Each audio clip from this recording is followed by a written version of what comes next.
Welcome back to the channel, and on today's video I take the car to Dukes Park Automotive to get the aircon regassed, get the engine walnut blasted, and to see if they can work out what's going on with the idling issue on this car. So join me after the intro and let's get into it.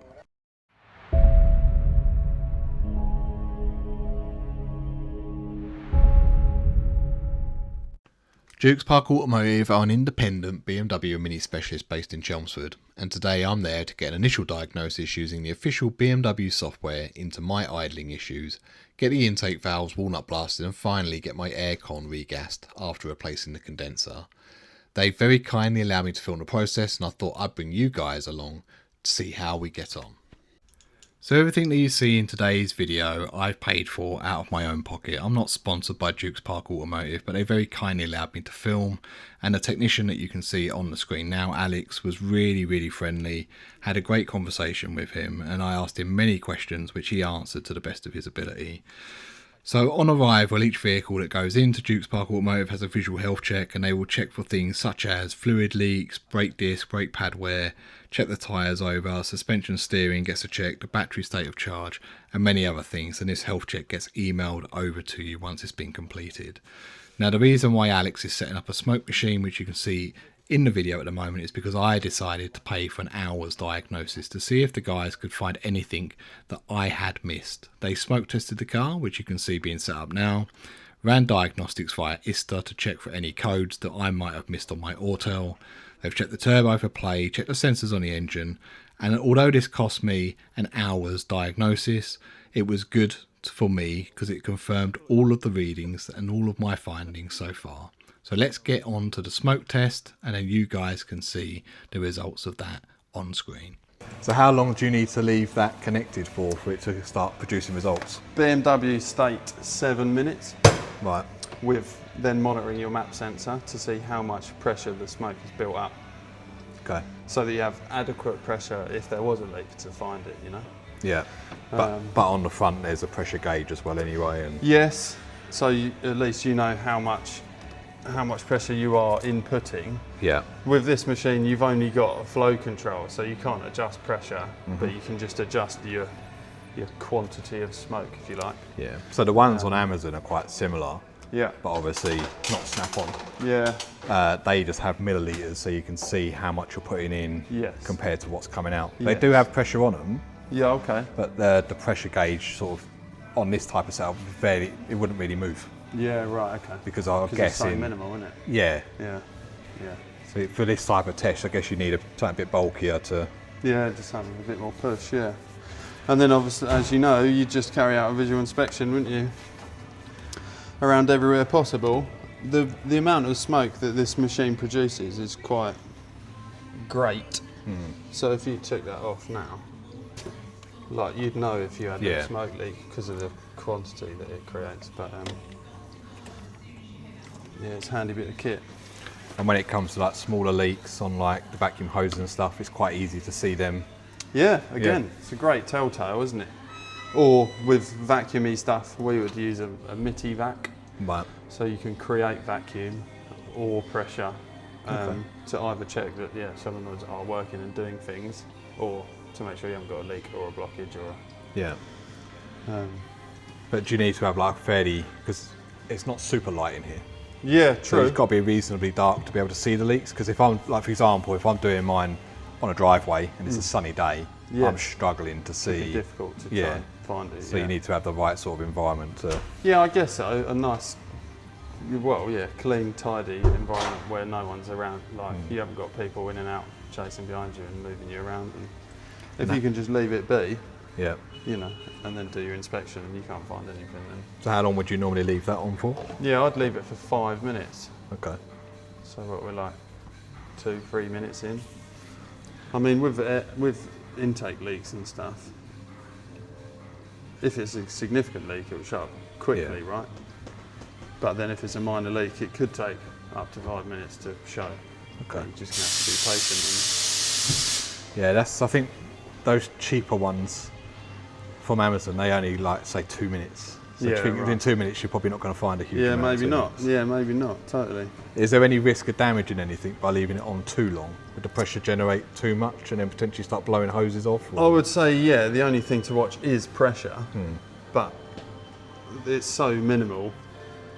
Like on ISTA, it's stating, yeah, you want 1.05 bar, when 1 bar is atmospheric, isn't it? Yeah. So that's really not much pressure at all. So there's not much chance of damaging anything? I don't think that would cause any issues, no. I'd be surprised if it would do. 4 minutes. I can't see any smoke yet. No. No.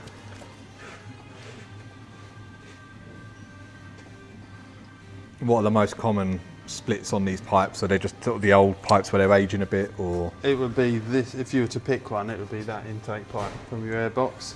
This little glued component, they always come off, or where people are removing them and don't quite think about it. And you can't glue that back on, you have to replace the whole pipe? We've tried, but because your intake pipe gets oily naturally, because of your turbo, by the time you've got any kind of lubricant on that surface, you know, you can try hot glue or super glue or, you know, plastic weld, but we never really get a good enough result. If your PCV valve's going on top of that engine, would that sort of pipe fill up with oil down there, or would it sort of be contained? Yeah, it wouldn't help, because it would breathe a bit heavier. We've tried to glue them in the past, but especially if you're trying to find a leakage, then we'd say, you know, we just need to fit a new pipe, because you can guarantee that it's solid and sealed. And I see a lot of people change those to silicone pipes. Yeah. Because they're a bit cheaper. Yeah. Is that a good idea, bad idea, or does it not make any difference? I'm not sure, actually. Because the only thing I've noticed is this car in particular has got that crankcase breather. Yeah. Some of them have like a blank. Yes. So if you've got the crankcase breather, chances are you probably can't get the silicone pipe. Yeah, quite possibly. So you're stuck with that, and they're not cheap to buy, are they? No, because it's got a BMW badge. This machine has just timed out, just to show to you, which was 5 minutes. We've got no leaks. And no leaks found. Yeah, like we said earlier, if you did have a leak, it would be pretty obvious by now. You'd see it, yeah, totally. So we'd be happy with that. Excellent. No leak found. So with no leaks found on the smoke test, the next logical step is to look at the intake valves again. Now this is a GDI engine, which means the fuel does not wash over the back of the valves like it does on the older cars, such as the Mini R50 and R53. It's a different type of fuel injection, but it results in carbon buildup on the back of the valves, like you can see on the screen now. Now this can present itself in a number of ways, including reduced acceleration, rough idle, engine misfires, lower fuel economy, black exhaust smoke, EML lights coming on. So you can hear in a minute me and Alex discussing that maybe people should start to consider this walnut blasting process as part of a preventative maintenance schedule. Technically the walnut blasting is part of preventative maintenance, but people don't look at it like that. No, they don't. So with a lot, you're dead right. Loads of aspects. Yeah. People think, oh, you know, we'll do that when it goes wrong, kind of thing. Yeah, and by which time it's difficult to diagnose intake valves walnut blasting as being the issue. Yeah. Because it could be a number of other things with it. Like it almost presents itself as like you've put poor fuel in it and it's stuttering a little bit. Yeah, exactly. You know, a lot of it is process of elimination, isn't it? And trying to do the most logical steps first. Yeah, and that's sort of like where this has gone. So you're sort of going through all these steps to try and get to the stage where the only thing logically that's left is this. So the first step in the walnut blasting process is to get access to the intake valves, and on my particular engine, which is shared with some Citroens and Peugeots, the intake manifold is on the rear of the engine. And this is of particular importance because some garages that offer walnut blasting will only offer it to cars where the intake manifold is on the front of the engine and not the rear. Luckily for me, Dukes Park Automotive use the same walnut shell blasting kit as BMW and Mini main dealers, and they have the appropriate nozzles and adapters to get into my cylinder head. So let's continue and see what the next stage is of this process. Usually it's a bit more straightforward with straight nozzles, but we're going to have to work with mirrors and a curved nozzle. So that makes it a bit trickier, does it? A bit trickier, but nothing you can't overcome.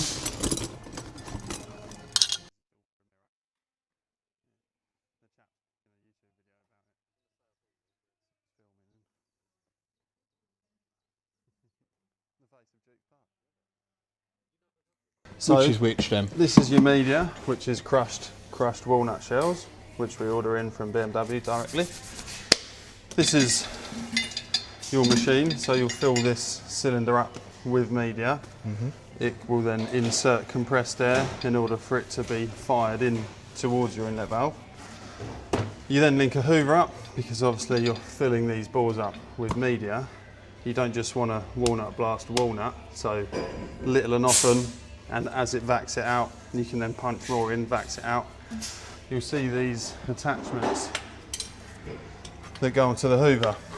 Yep. So that's your hoover port, which will vac it out. Okay. And in the front, you have the small port, which you will insert the walnut through. So they're different nozzles for different engines? Yep, slightly different shapes, depending on whether you're petrol or diesel, 3 litre or 2 litre. And these are all made out of metal, they're not 3D printed like some people use? Made out of aluminium, again from BMW. We believe that, you know, their gear is superior, so we try and stick with it because we like to sell ourselves as good as, if not better than, a dealer. So we'll fill this up. So how much do you have to put in there? We'll fill this up to the top. It does depend on how sooted the car is, depending on how much you get through. Yeah. If you had a 3 litre diesel, you might go through 2 or 3 of these. Okay. 6-cylinder petrol I did recently, I think it was about 1.5. You know, it doesn't really matter to us how much you use, because all we care about is that it's a good enough clean. And you know? the media that gets used on here, when it gets sucked back up, obviously some people advertise that they can reuse that. Do you reuse the media? No, not at all, because you will have lumps of carbon and other so you're basically debris in there. firing lumps of carbon back into the engine. Yeah, we're not down for that. So the hoover will vac it out into a bag. We then empty the bag straight in the bin. Okay. Every time we do it, you use new media. And what type of compression is it under when it goes in? Yeah, that's a great question, but we'll find out. At the top of this, you have a pressure dial, which is preset. So when we chuck the airline on, I can tell you what pressure we're at. Okay. Red zone's about 7.5 bar. So if 2 bars about 30 psi, roughly. So it needs a bit of power. So you can do the maths. Yeah, maybe a compressor at home in your garage might not have enough oomph. Walnut blasting is quite a complex process, but this is enhanced even further by the fact that the intake manifold is on the back of the engine. So you can see Alex is here with a pen torch and a mirror trying to work out which of the intake valves are open and which ones are closed. We need to rotate the engine so the valves are closed before he can start the walnut blasting process. Once they're closed, we can then get started. Yeah, so with a tiny little pen torch and a mirror, you can quite nicely see down there actually that number 1 is open, so that's handy. I think I can just get you to turn this engine over slowly for me.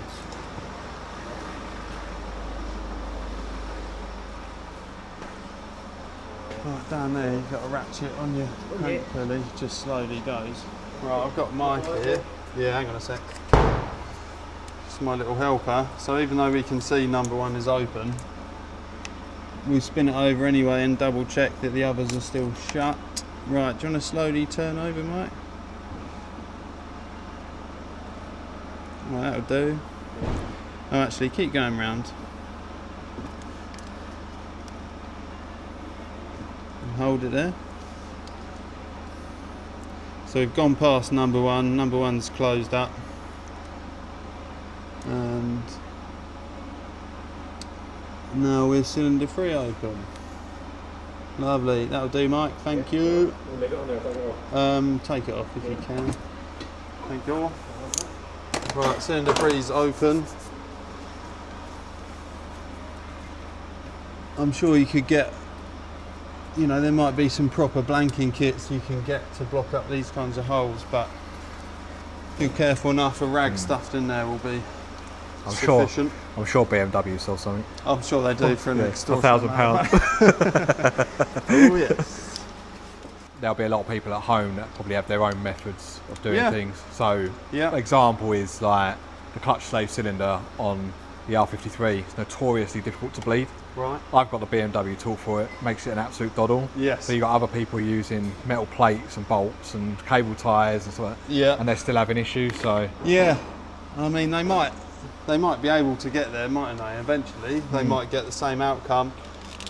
But Just- for ease, yeah, and got the and right tool. obviously you've got to get cars in and out garage. Yeah, time is whereas important. someone's got time on their driveway, they can spend a week trying to bleed it up properly and keep going out and doing it. Yeah. It also kind of connects up to how we want to run Dukes Park and how we want to carry out work and how we want to be as good, as I said earlier, if not better than the dealer, because we do it right, we do it properly, you know, no corners cut, and let's do a proper job, eh? I wasn't filming that bit. The best bit. Sorry, you missed that. No, I was really, don't worry. Right, so let's go for it. So this trigger is a two-stage trigger.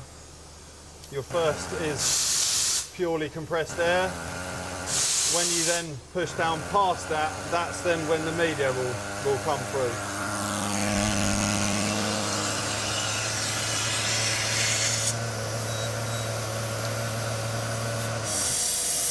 So that's just air, and then push the trigger a bit further. That's your walnut firing in.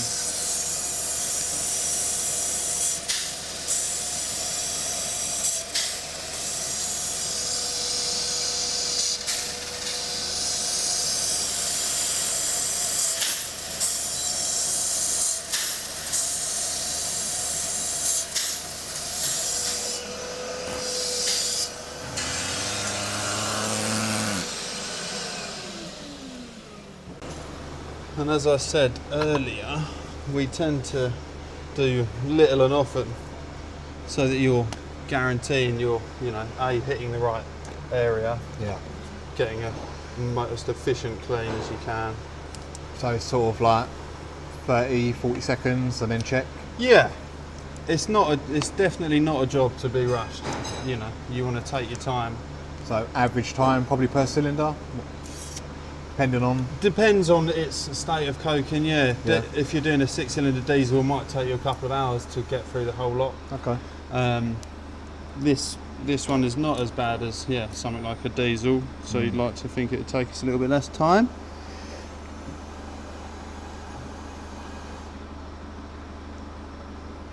And you've just got to kind of angle that Yeah, I that guess wand.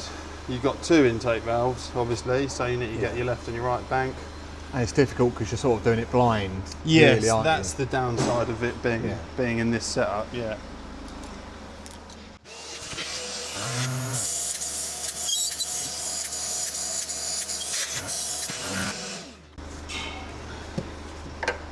The other reason for going little and often is that if you just keep flooding walnut in, you're just going to fill up that chamber, Yeah. and it's not actually going to do anything. So is there any risk to damage in the valves from doing this? Not with walnut, no. No. That's kind of the beauty of it. It's tough enough to break down what you need it to break down, but it's not going to cause any pitting or scoring, or not going to do any damage. So that's the best bit about it, yeah. At another place I worked, we had a similar tool, but it wasn't with compressed air. So or you just had a bag of walnut with a hose into the bag. Right. So it was kind of self-fed, Okay. which we did it on these minis, and it did work. But since using this kit, again, because it's the real deal, Yeah. it's more efficient. You spend less time doing it. You get a better clean. It's, you know.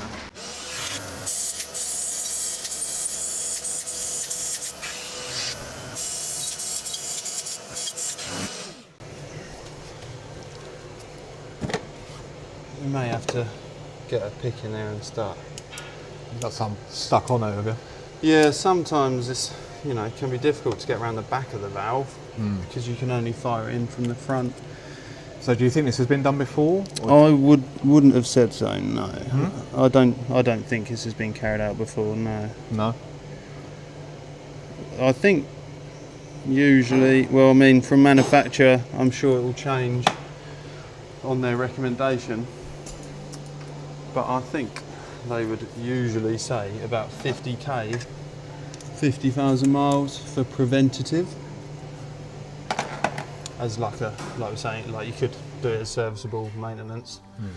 Anything above that, it'll be because you've got issues. But So anything that's a bit more stubborn, a bit more mechanical, you've got to go in and try and sort of chip it off and... pretty much, yeah. Yeah, well, then you suck it back out with the... Yeah, and then you'll go and do another pass and it'll put it all out anyway, yeah. Okay. So, as engines have got newer, so more modern engines, they're not resolved this problem at all? It's still happening? Or? No, well, yeah, the stuff that we see, you know, could be up to 18, 20 plate and you're still having to do it. I think it's purely the direct injection thing, which has obviously cured a lot of issues. More efficient. But yeah, but you're gonna have others, aren't you? Unless manufacturers started running an injector through here purely for cleaning. I think some Toyotas did like a dual injection when they first started coming out. So they've done a GDI engine with a secondary injector that washed the back of the valve at the same time. Yeah, great. Sounds good to me. Wouldn't be doing a Walnut blast on those. True. You're doing yourself out of a job. Yeah. I know you love it. I do enjoy these because you get a nice satisfaction out of it afterwards. A bit like a dentist. Yeah, pretty much. Right, I'll go for another pass.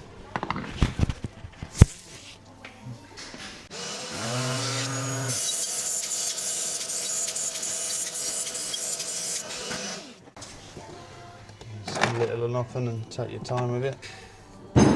Can't rush this kind of job. So like the first time that you sort of walnut blast it before going back and having to do it again, how much do you reckon that knocks off to begin with?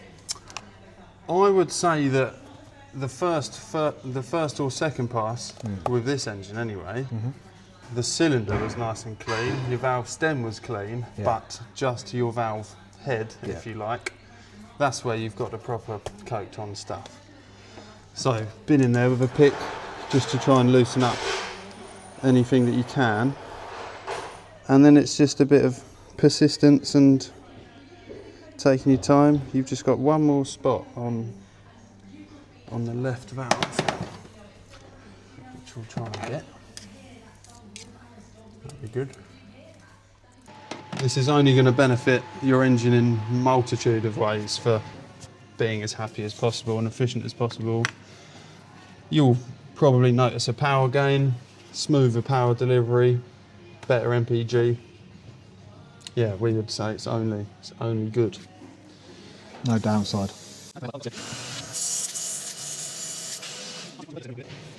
obviously you need to make sure that you've vacked out or blown out as much of that media. Sometimes there can be a bit left over. So if there's a small amount in there, that will just get burned off. Yes, you're inevitably going to have a few particles of it left around your valve seat. When we put this back together and first start it up, you'll start it up and just leave it.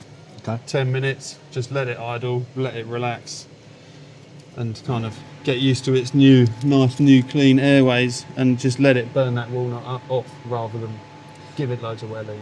So after these have all been cleaned, is it a case of resetting the adaptations and then going from there? Depending on engine and vehicle, we can look it up later, but yes, so the N47s and 57s, for example, diesels, you have to reset your injectors, your zero quantity correction, in order to kind of tally up with a nice new clean ports.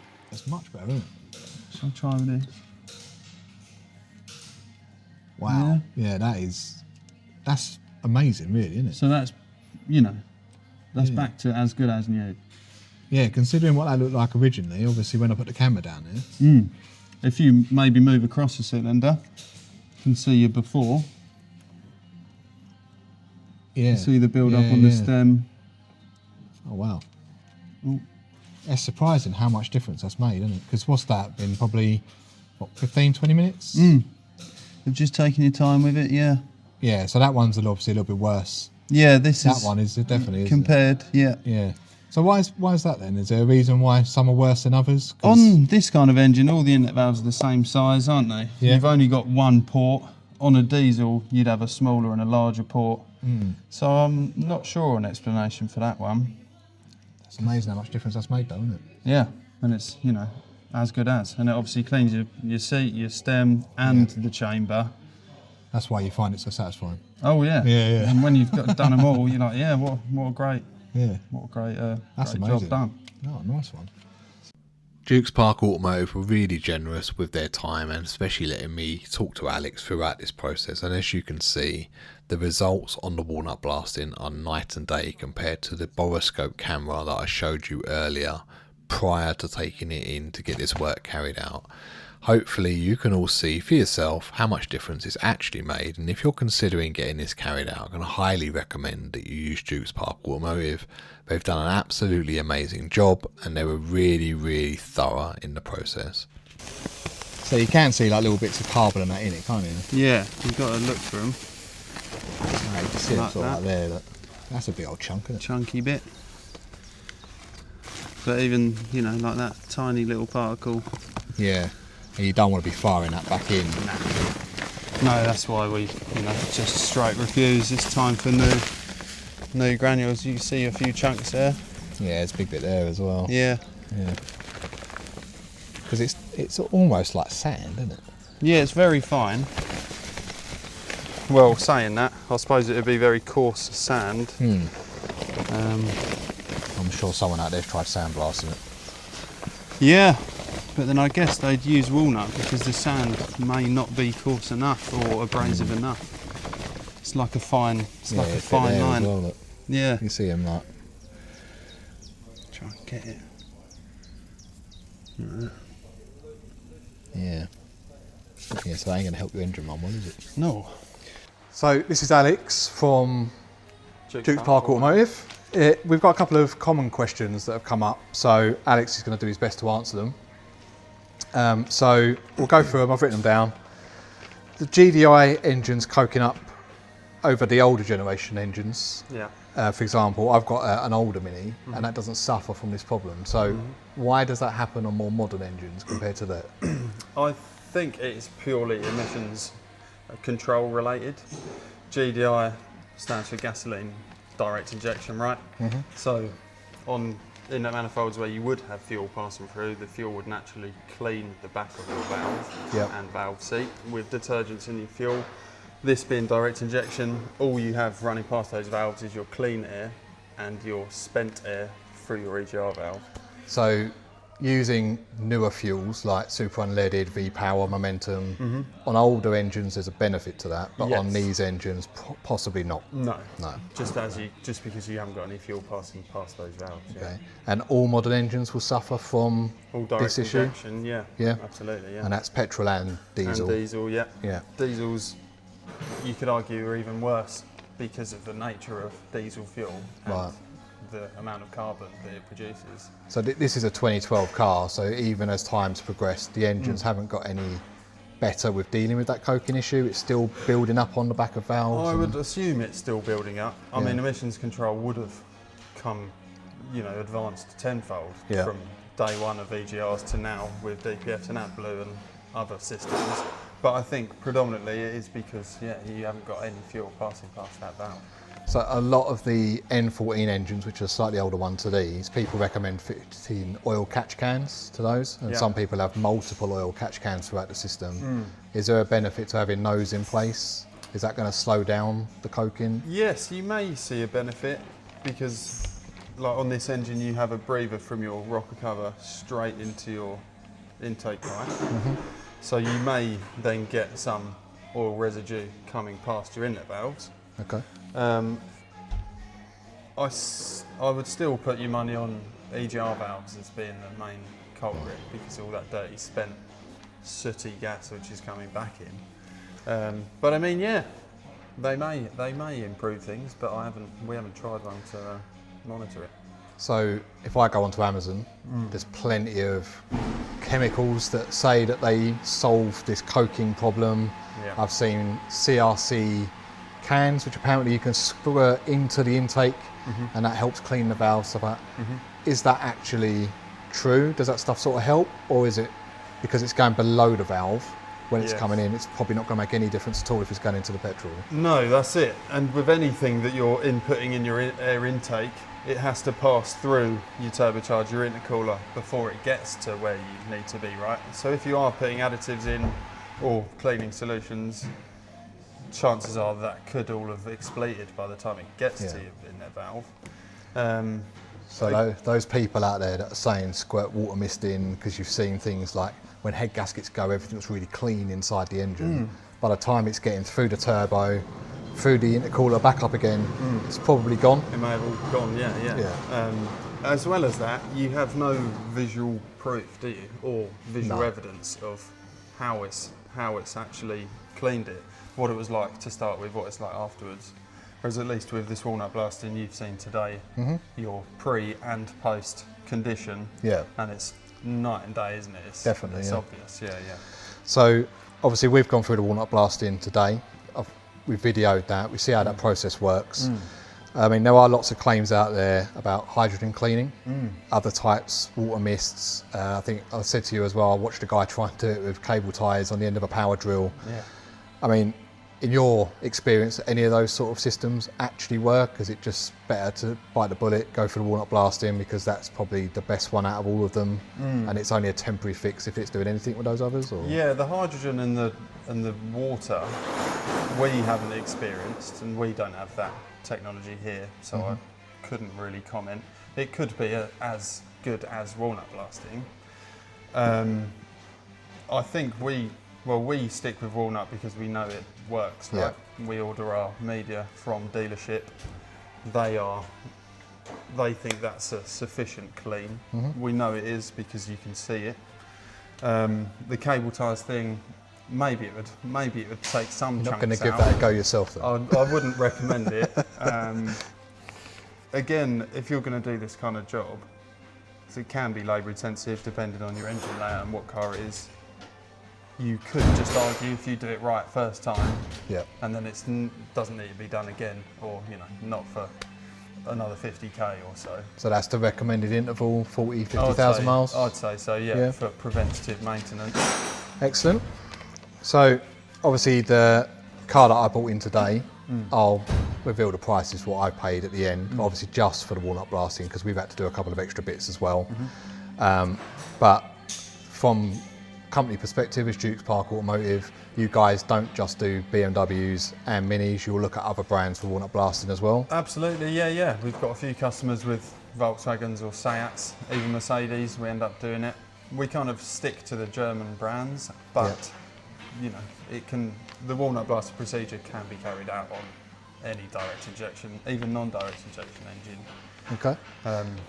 Yeah, I'd definitely recommend it to anyone, Yeah, and from what I've seen today, obviously with the before and after of the valves, and Alex obviously cleaned them today, it is night and day. You'll see on the screen anyway the difference between when it come in and how it's looking now.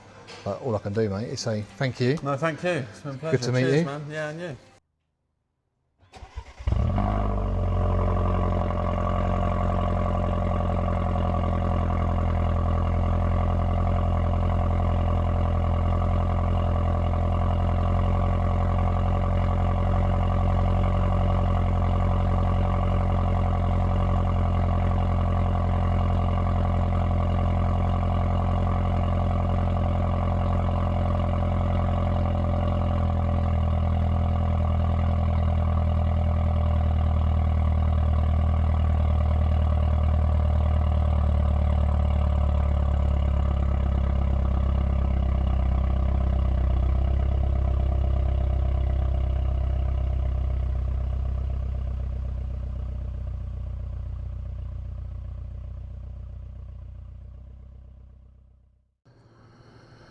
Alright, let's quickly talk about the visit to Dukes Park Automotive. The guys there were really helpful. Alex was fantastic. Greg, the workshop manager, he bent over backwards for me. He was making me cups of tea. He even offered to lend me a car to go and get some lunch. Really top drawer visit.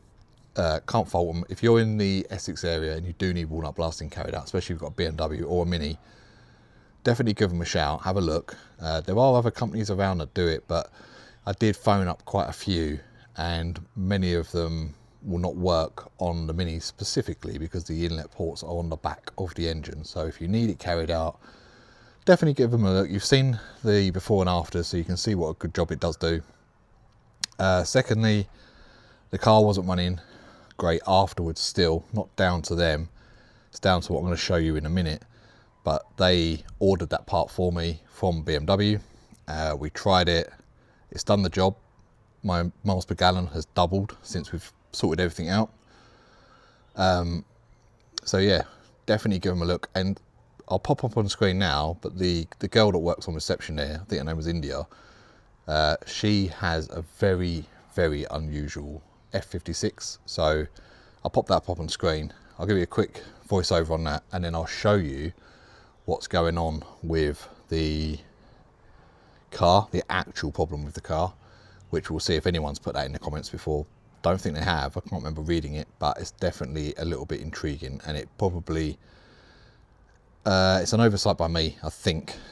I normally don't order stuff based off of part numbers already on the car, but you'll see what I mean in a minute.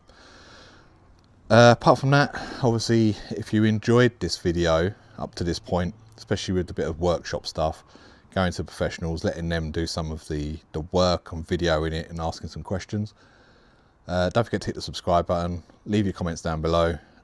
If you want to help out on the channel, there's a buy me a coffee link down below now as well.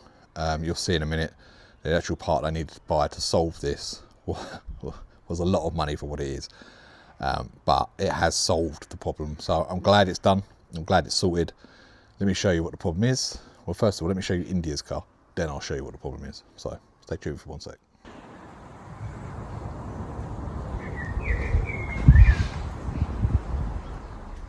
Let's get down to the problem of the car, what's been causing a hunting idle all along, and I guess it's probably something that will probably call everyone out, to be honest, apart from Dukes Park Automotive, who actually ordered the part. So let's have a look.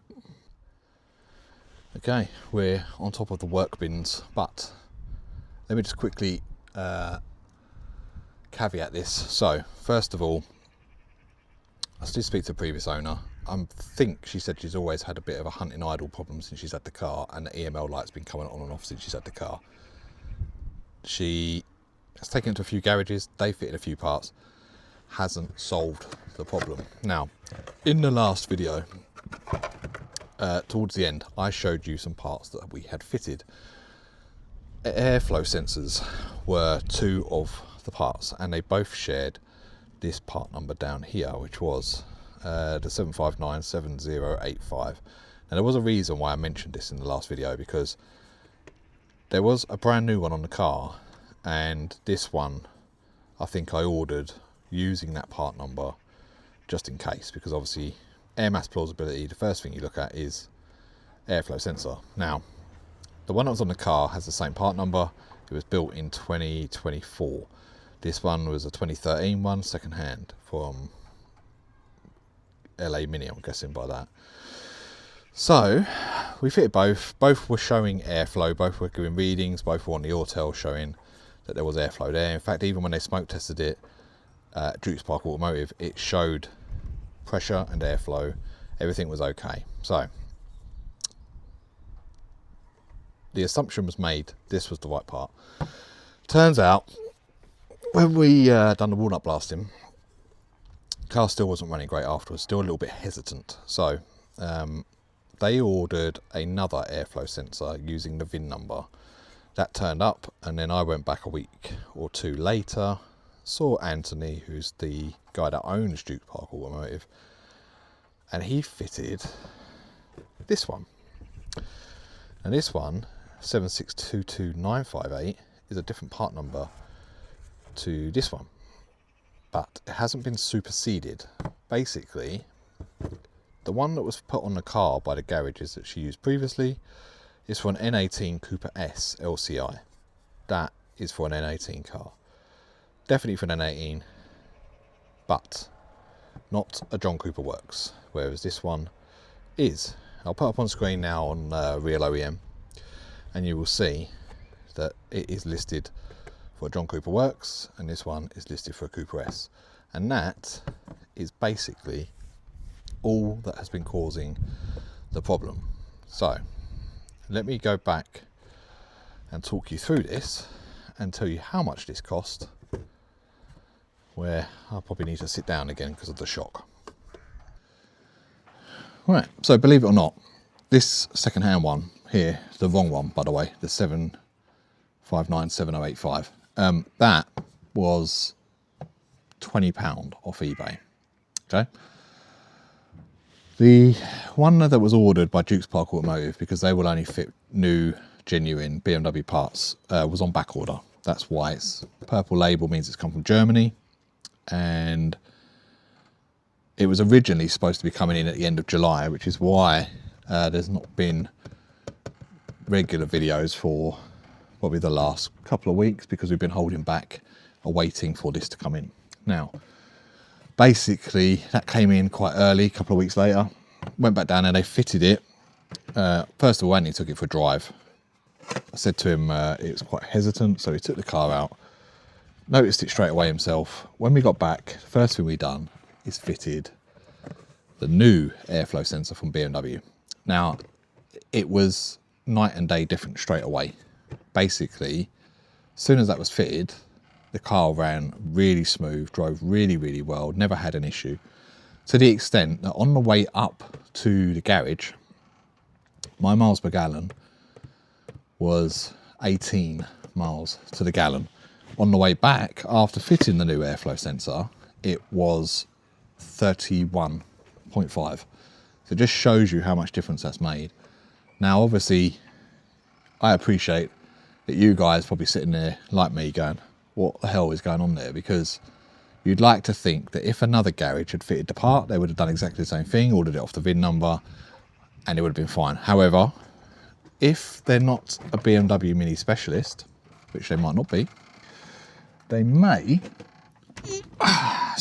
they may have ordered it on the basis of it being an N18 R56. Now, if you do that, it's going to give you a different part number altogether, and that is quite simply what has caused the issue all along. So if someone has put that in the comments, I'll go back through a couple of videos and see, then I will put you up on screen now and we can all celebrate that you were right. But I can't remember anyone actually calling that out. Obviously I put the part numbers in the last video. I appreciate that most people will go, you fitted two, we just expected you to have the right ones. And you know what, you're right, but I was going off of what was already fitted on the car, and obviously we've learned now that that was the wrong thing to do. So hopefully, if anyone has that problem, that's probably the first thing that you'll be looking at.